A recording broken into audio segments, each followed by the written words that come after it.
요즘 한국 반도체 시장 정말 장난 아니죠? 그래서 오늘은요, 이 뜨거운 기회를 어떻게 하면 현명하게 내 것으로 만들 수 있을지 아주 구체적이고 실용적인 투자 전략을 속 시원하게 파헤쳐 보려고 합니다. 그래서 투자자라면 누구나 지금 머릿속에 이 질문이 떠오를 겁니다. 반도체 주식, 지금 사기엔 너무 비싼 거 아니야? 혹시 막차 떠난 거 아니야? 이런 고민들이요. 자, 오늘 우리가 살펴볼 전략의 핵심, 결론부터 딱 짚고 넘어갈게요. 바로 이겁니다. 상승 추세는 맞다. 하지만 이미 과열 구간에 들어섰기 때문에 분할해서 조건부로 대응해야 한다. 이 한 문장만 기억하시면 오늘 내용 따라오시는데 전혀 문제 없을 겁니다. 오늘 우리가 함께 살펴볼 순서는 이렇습니다.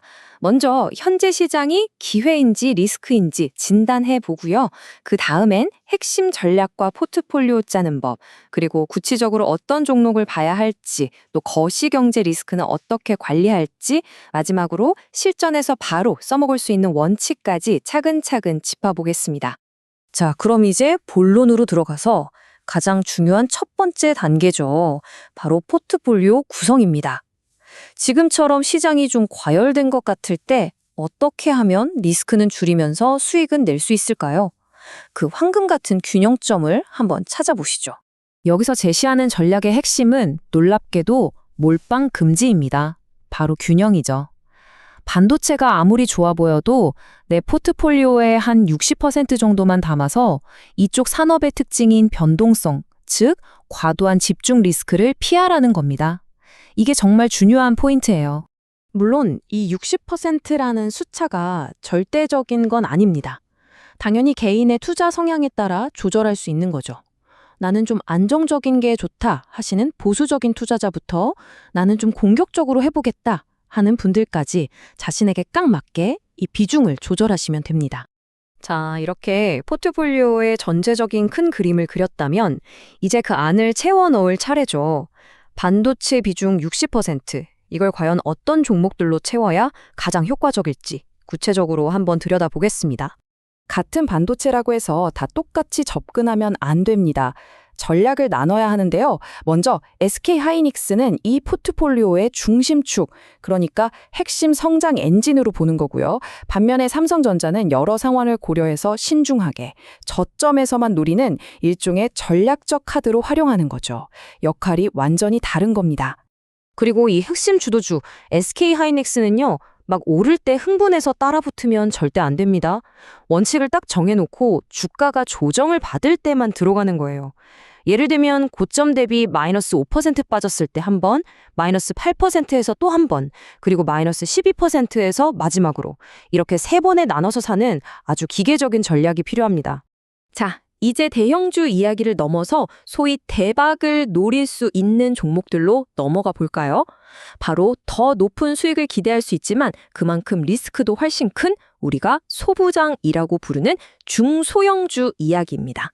이런 고위험 고수익 소부장 기업들, 그러니까 소재, 부품, 장비 관련주들은 옥석 가리기가 정말 중요합니다. 아무거나 막 사면 안 되고요. 이 체크리스트를 꼭 확인해야 합니다. 첫째, 요즘 가장 핫한 HBM 관련 매출이 실제로 얼마나 나오는지. 둘째, SK하이닉스나 다른 글로벌 대기업에 납품하는 확실한 고객사가 있는지.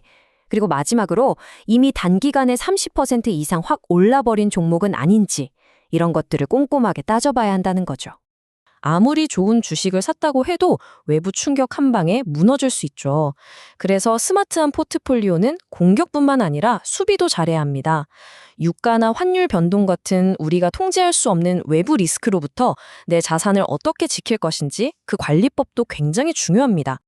우리가 지켜봐야 할 첫 번째 거시 지표는 바로 국제 유가입니다. 여기서 기억해야 할 숫자는 딱 하나, 바로 $100입니다.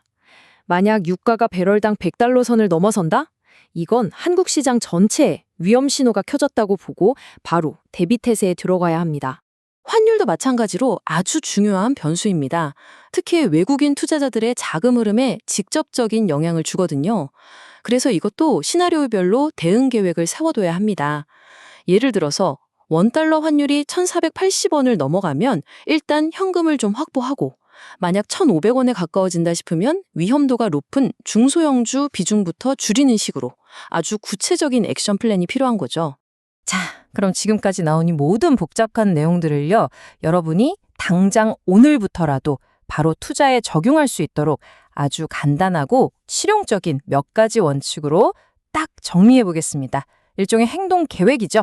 매수 원칙, 다시 한번 강조하지만 아주 간단하고 명료합니다. 주가가 막 빨갛게 오르는 날 흥분해서 추격 매수하는 건 절대 금물입니다. 대신에 내가 미리 계획해둔 조정 구간, 예를 들어 마이너스 5%, 마이너스 8% 같은 지점에서만 기계적으로, 원칙적으로 나눠서 사는 겁니다. 사실 버는 것보다 지키는 게 더 어렵죠. 매도는 그래서 더 중요합니다. 나는 꼭대기에서 다 팔 거야. 이런 욕심은 버리고요. 주가가 오를 때마다 분할해서 이익을 챙기는 겁니다. 예를 들어 15% 수익이 나면 20% 정도 팔고 25% 수익이 나면 또 일부 파는 식으로 리스크를 관리하는 거죠. 이게 훨씬 현명한 방법입니다. 이 표는요, 여러분의 전략 치트시트라고 생각하시면 됩니다. 앞으로 시장에서 어떤 뉴스가 나오던, 예를 들어 삼성전자 파업이 끝났다거나 유가가 $110를 넘었다 같은 소식이 들리면 고민할 필요 없이 이 표를 보고 기계적으로 딱딱 대응하면 되는 겁니다. 감정이 끼어들 틈을 주지 않는 거죠. 자, 그럼 이 모든 내용을 종합해서 당장 실천할 수 있는 6가지 행동 계획으로 정리해 보겠습니다. 첫째, 이미 주식이 있다면 서둘러 팔지 마세요.